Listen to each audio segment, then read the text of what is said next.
बिस्मिल्लाहिर्रहमानिर्रहीम, अस्सलाम वालेकुम। मैं हूं अली शेर और आप मेरा यूट्यूब चैनल देख रहे हैं। इस वक्त पार्लियामेंट हाउस के सामने मौजूद हूं और इस वक्त मुल्क की सतह की बहुत बड़ी बड़ी खबरें सामने आ रही हैं। बानी चेयरमैन पीटीआई इमरान खान की अहलिया बुशरा बीबी को रिहा कर दिया गया है और वो बनी गाला पहुंच चुकी हैं। पीटीआई के जो कहें कि बनी गाला हाउस यानी इमरान खान का जो घर है उसके बाहर उसी तरह से मजमा लग चुका है जिस तरह से गिरफ्तारियों से पहले हुआ करता था। कभी गिरफ्तारियों के लिए फोर्सेज आ रही होती थी, कभी जा रही होती थी, भी कारकुन आ रहे होते थे, कारकुन जा रहे होते थे। वो एक मजमा लगा हुआ है और ये सब कुछ इस्लामाबाद हाई कोर्ट के उस फैसले के बाद हुआ है जिसमें बुनियादी सवाल जस्टिस मियां गुल हसन औरंगजेब ने परसों के रोज ये उठाया था, बल्कि गुज़िश्ता रोज ये उठाया था और उसमें यह कहा था कि ये तो वैसा ही केस है जैसा जस्टिस काजी फायज ईसा साहब के खिलाफ उनकी अहलिया का मुबैना कोई जुर्म था या इल्जाम था, तो उनके खामंद काजी फायज ईसा को जो है वो उसमें क्लब कर लिया गया था। ये वो सवाल था जिसपे हुकूमत जो थी वो मुतमिन नहीं कर सकी अदालत को और उसके नतीजे में उनको जमानत मिल गई तोशाखाना 2 केस में। अब अगली खबर इस्लामाबाद हाई कोर्ट से कि तोशाखाना 1 केस में इमरान खान और बुशरा बीबी की जमानत जो है वो 29 अक्टूबर को फिक्स हो गई है। उसकी समाअत करेंगे चीफ जस्टिस आमिर फारूक और मियां गुल हसन औरंगजेब। इसके बारे में और ये इंतहाई इंपॉर्टेंट डेवलपमेंट है और साथ ही साथ कुछ सवालात हैं जिन सवालात के ऊपर जो है वो गौर किया जाना बड़ा जरूरी है। और ये इशारे, चूंकि हम पार्लियामान को, हुकूमती इदारों को, यहाँ हुकूमती निज़ाम को देखते हैं, ऑब्जर्व करते हैं, तवील अरसे से ये पार्लियामेंट कवर कर रहे हैं, किस तरह से इक़्तिदार के इन ऐवानों में चीजें ऊपर नीचे हो रही होती हैं, जुड़ कैसे रही होती हैं, बाकी चीजें कैसे होती हैं, तो फिर उससे एक एक्सपीरियंस हो जाता है। जैसे जब मियां नवाज शरीफ का उम्मीद पाकिस्तान जहाज पाकिस्तान आने वाला था तो हर तरफ इस तरह का शोर मचना शुरू हो चुका था कि बस वो आ गए और वो छा गए और ये हो गया और वो हो गया। जो पाकिस्तान का मीडिया है उसके ऊपर और कंट्रोल मीडिया के ऊपर और अखबारात की जो लीडें थी वो नवाज शरीफ के जहाज की, और बाकायदा लीड जो थी वो वजीर आजम नवाज शरीफ की छपी थी। फिर मशीनें जो थी बायोमेट्रिक की वो एयरपोर्ट पे जाते हुए सबने देखी और उसके बाद वो जो चीजें, जिस तरह से उनके केसेस खत्म हुए, जिस तरह से तय चीजें हुई, उससे पीछे थोड़ा सा चले जाएं। जब Qamar Javed Bajwa chief of army staff को एक्सटेंशन दिया जाना थी तो वो उसमें पीएमएलएन जो थी वो बावजूद होके उसी कमर जावेद बाजवा को वोट दे रही थी जिस कमर जावेद बाजवा को वो दिन रात गालियां दिया करती थी, और उसके बाद उसको एक्सटेंशन का वोट दिया। और जाहिर है सियासत में कभी जो है वो कोई हरफ आखिर नहीं होता और कभी लो दो के बगैर कोई चीजें नहीं होती। अब जो ताजा तरीन सूरत हाल है उसमें परतें बड़ी तेजी से खुलना शुरू हो गई हैं और इन सब बातों को जोड़ के अगर पढ़ा जाए, आपको एक वाकया याद कराता हूं और आप अपने ज़हन को रिकॉल करें, आपको पता चलेगा कि मौलाना फजलुर रहमान जब आज़ादी मार्च के बाद पेशावर मोड़ से जा रहे थे वापस, उनका कंटेनर वापस जा रहा था, तो उस वक्त कंटेनर जब वापस जा रहा तो मीडिया जो था वो उसका मजाक उड़ा रहा था और कह रहा था कि वो जो तराने चलते थे कि मौलाना आ रहा है तो अब मौलाना वापस जा रहा है, लेकिन मौलाना ने यह कहा था कि मैं खाली झोली वापस नहीं आया। और फिर वक्त ने यह साबित किया कि अगर कोरोना ना आता तो 25 जुलाई 2018 को इंतखाबात हुए थे और 2019 के मार्च अप्रैल में इमरान खान का धर्म तख्ता कर दिया जाना था। लेकिन इमरान खान की किस्मत कि कोरोना आ गया और रियासत की मजबूरी बन गई कि उसको गिराया नहीं जा सका और गिराना मुनासिब नहीं था, उस वक्त में वो टाइम फिजिबल नहीं था।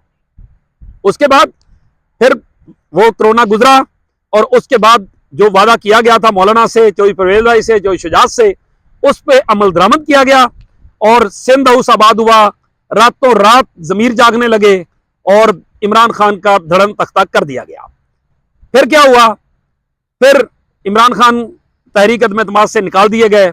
मौलाना फजलुर रहमान ने इस पीडीएम हुकूमत को कहा कि फौरी तौर पर आप इलेक्शन का ऐलान कर दें। इस वक्त इमरान खान से सताए हुए लोग, महंगाई के मारे हुए लोग इमरान खान पे गर्म हैं, तबे बैठे हैं, तो इसलिए इसको हमेशा के लिए सियासत से आउट किया जा सकेगा। लेकिन करप्शन की मारी हुई इस सियासी अशराफिया का ये हाल था।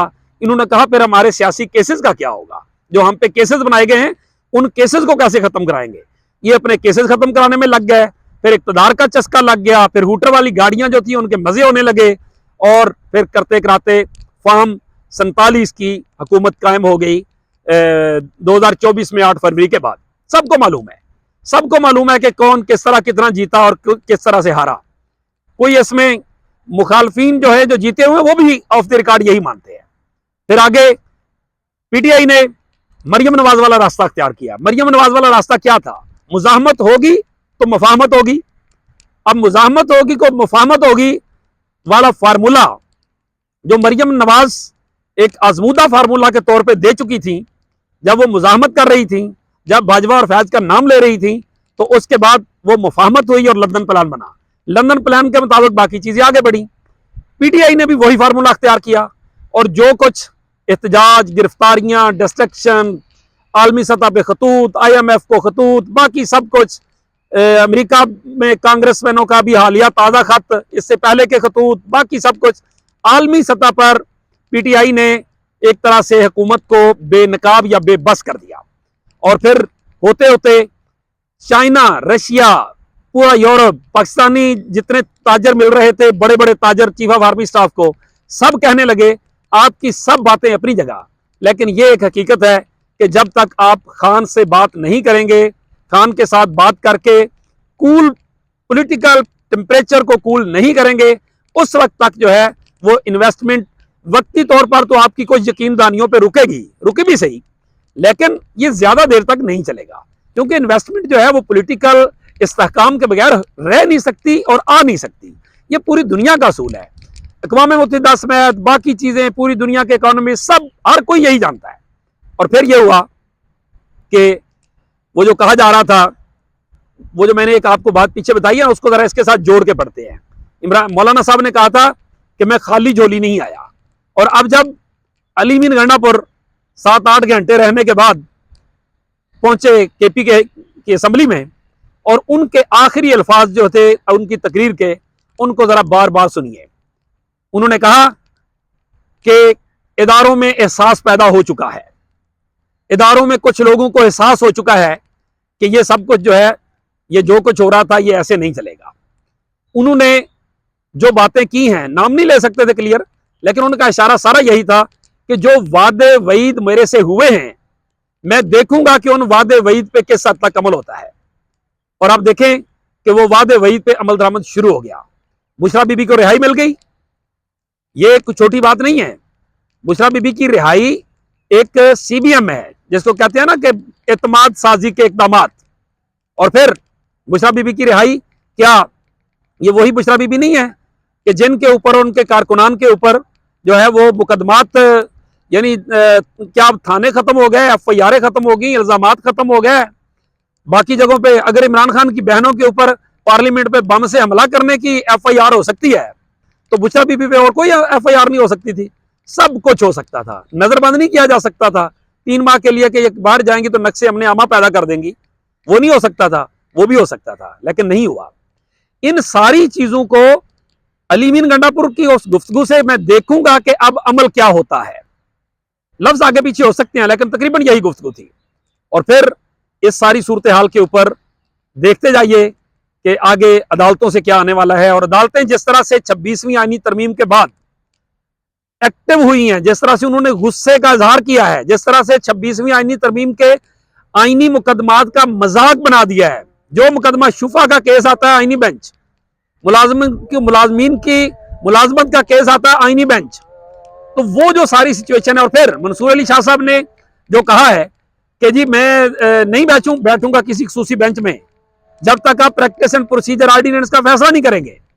एक और जाते जाते काजी साहब जो हैं, उनके मुंह पे एक तरह से कहें कि थप्पड़ ही कहेंगे, और क्या कहेंगे, वो सारी सिचुएशन। फिर काजी साहब का ये कोर्ट में कहना आज जंगलात के केस में कि एक दिन रह गया, मुझे बर्दाश्त कर ले। तो जनाब अली, आपको बर्दाश्त तो कौम ने बहुत किया है, लेकिन ये बर्दाश्त जो है वो अब कौम की जवाब दे चुकी है। अब आपने तो आखिरी हद तक हाथ मुंह मारे थे, लेकिन अब वो जाते रहे। अब जो अगला फेज है 29 को तोशाखाना 1 का केस जो है वो इस्लामाबाद हाईकोर्ट में लग गया।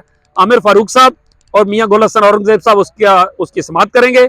और फिर इस सारी सूरत हाल में बुशरा बीबी का बाहर आना, और उसके बाद इंपॉर्टेंट जो चीज है फैसल वावडा।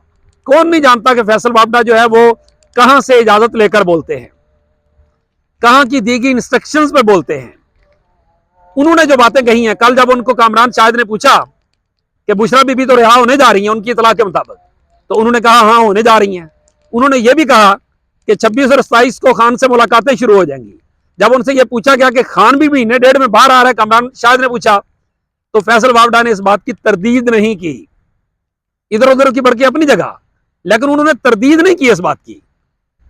हालांकि वो कहते थे कि उसको उन्होंने छोड़ दिया उसके रहमो करम पे, और उसको वो जल्दी नहीं आने वाला, और ये सारे मिल गए हैं, ये सारे तकसीम हो गए हैं, और 4 ग्रुप और 5 ग्रुप और 7 ग्रुप, ये सारी बातें वो कर रहे थे।